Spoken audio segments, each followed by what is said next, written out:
ब्राह्मण और ब्राह्मणवाद को लेकर जारी विवाद अब राजनीतिक गलियारों से होते हुए शैक्षणिक संस्थानों में प्रवेश कर गया है।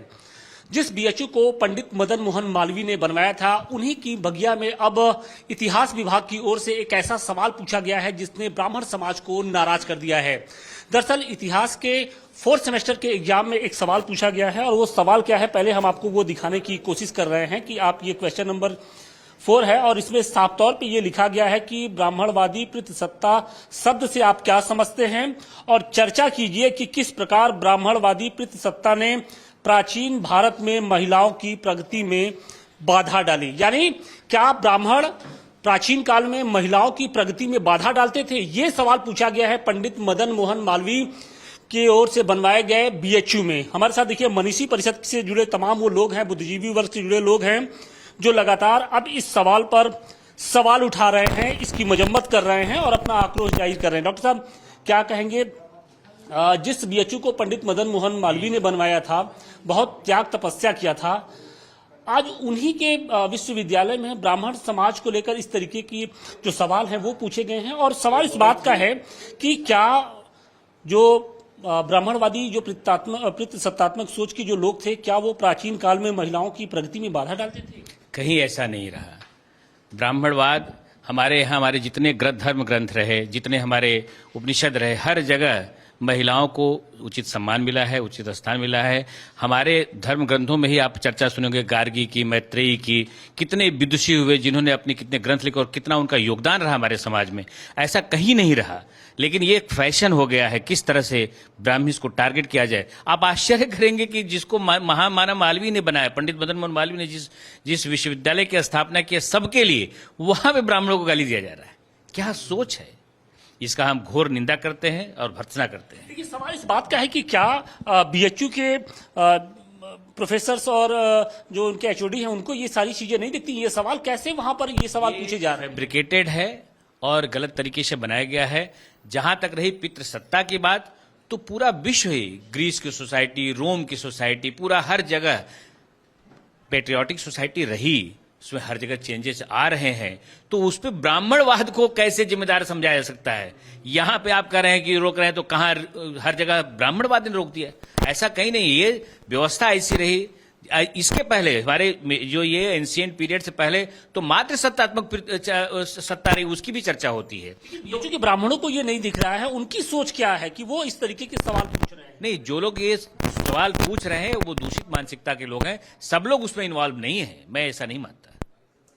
बीएचयू को दक्षिण पंथ का सबसे मजबूत गढ़ कहा जाता है, लेकिन वहां पर ब्राह्मण और ब्राह्मणवाद को लेकर इस तरीके के सवाल, हाँ, ये दुर्भाग्यपूर्ण है। क्योंकि उन प्रोफेसरों में, उन विद्वानों में कई प्रकार के वहाँ पर प्रोफेसर हैं जो इस प्रकार की मानसिकता के लोग भी वहाँ हैं, जो इस ब्राह्मणवाद के नाम पर जो है इस सनातन परंपरा को बदनाम करना चाहते हैं। यत्र नार्यस्तु पूज्यन्ते रमन्ते तत्र देवता, ये देखिए उद्घोष है भारतीय संस्कृति का। ब्राह्मणों ने उद्घोष किया है, जहाँ नारियों की पूजा होती है वहाँ देवता प्रसन्न होते हैं। यत्रस्तास्तु न पूज्यन्ते, जहाँ नारी का सम्मान नहीं होता है, सर्व तत्र अफला क्रिया, वहाँ की सारी क्रियाएं असफल होती हैं। ये हमारी परंपरा है। नौ दुर्गा की पूजा आप देख रहे हैं, सृष्टि स्थिति संहार कारिणी दुर्गा जी की पूजा हम लोग करते हैं। तो नारी का सम्मान तो बहुत उच्च स्थान। तो यही बात, इसी बात का है ना कि बीएचयू के प्रोफेसरों को ये सारी बातें क्यों नहीं समझ में आ रही हैं? वो क्यों ये सवाल उठा रहे हैं? ये जो है वही हमने कहा कि दूषित मानसिकता के लोग वहाँ भी जरूर हैं। क्योंकि एक मछली जो है तालाब को गंदी करती है, ये कहा जाता है। क्योंकि इस कार्य से प्रमाणित होता है कि उनकी मानसिकता ठीक नहीं है। आज किसी भी जाति के ऊपर इस प्रकार का लांछन लगाना उचित नहीं है।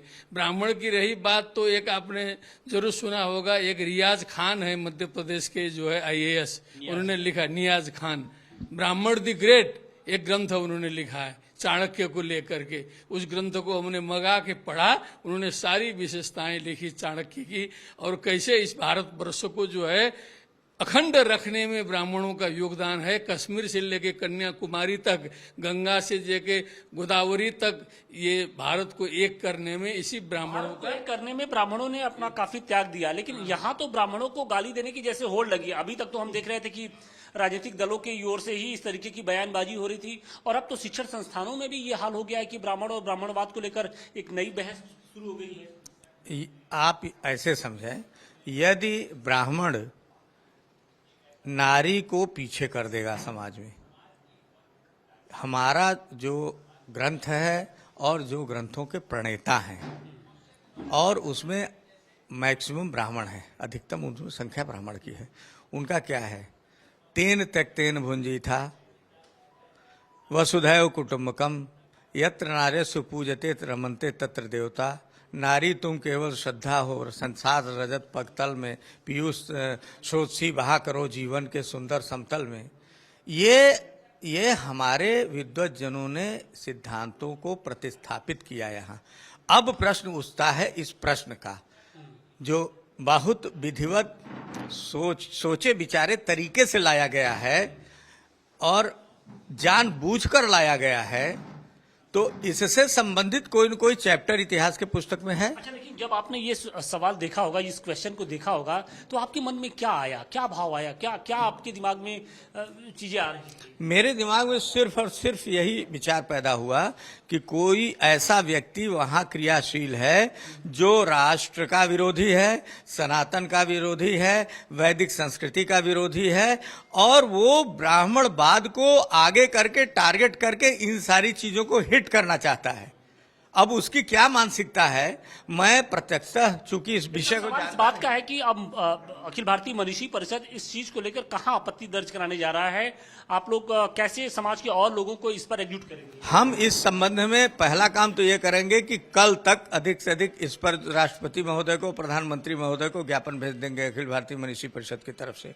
और दूसरा ये कि मनीषी परिषद की जो हमारा जो संगठन है राष्ट्रीय स्तर पर, उसकी बैठक बुलाएंगे सारे लोगों से चर्चा करके, और फिर अंतिम निर्णय इस पर लेंगे कि अखिल भारतीय मनीषी परिषद आगे इस पर क्या कार्रवाई करता है, आपको अवगत कराएंगे। फिर से कोई इस तरीके के सवाल बनाने या सवाल पूछने की हिमाकत न करे, कोशिश यही की जा रही है। लेकिन जिस तरीके से बीएचयू के अंदर इतिहास विभाग के 4th सेमेस्टर में जो सवाल पूछा गया है, उसने हर किसी को हैरान कर दिया है, परेशान कर दिया है, और यही कारण भी है कि जो लोगों का गुस्सा है वो बिल्कुल 7वें आसमान पर दिखाई पड़ रहा है। वाराणसी से मनीष दुबे के साथ आशुतोष सिंह, टाइम्स नाउ भारत। खबरों की रणभूमि में यहां शोर नहीं, सोच लड़ती है। जहां शब्द नहीं, फैक्ट्स वार करते हैं, और हर सवाल खोलता है सच की नई परत।